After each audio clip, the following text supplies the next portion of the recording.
Hey guys, welcome back to my channel. Our vlog for today is magpiprito ako ng bangus, ulam for lunch for today. Ito guys, papakita ko sa inyo yung na-marinate na bangus. Ito guys, wait lang ha. Ito yung ating piprituhin na bangus. Ayan guys, oh.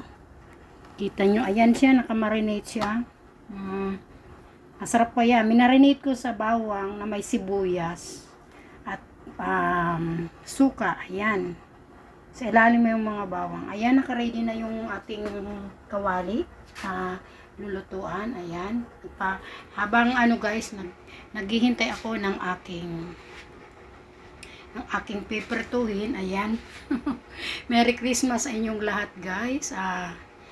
Ang ulam ko ngayon is walang makakatalo sa pritong bangus. Nakita nyo naman to guys. Fresh na fresh to guys. Ayan yung lulutuin natin ngayon. Ilalagay natin dyan pag mainit na.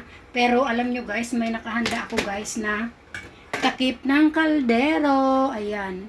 In case na magputok-putok, ang aking lulutuin is may pandepensa tayo para di tayo mapupukan. Ayan. Hintay-hintay tayo guys ha. Hintay-hintay tayo ng aking piprituhin bangos. Okay guys. Ayan, malapit na. Inintay ko lang nagmainit kasi pag ang mantika guys na hindi mainit, mo siya, ilagay siya ay didikit na didikit yung piniprito mong isda. Samantalang kung mainit na mainit, ito ay magandang pagkakaluto. Kaya for the meanwhile, maghintay muna tayong maluto. Basta ito lang aking alam nyo na yan guys, ito yung bangus.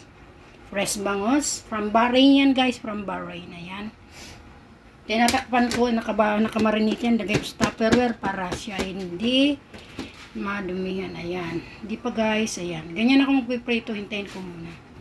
Okay guys, habang naghintay tayo, hanggang dito na lang ang aking video. Kaya kung bago kayo sa aking channel, huwag kalimutan i-hit ang notification bell na nasa baba para laging updated sa mga susunod ko pang videos guys. Bye bye!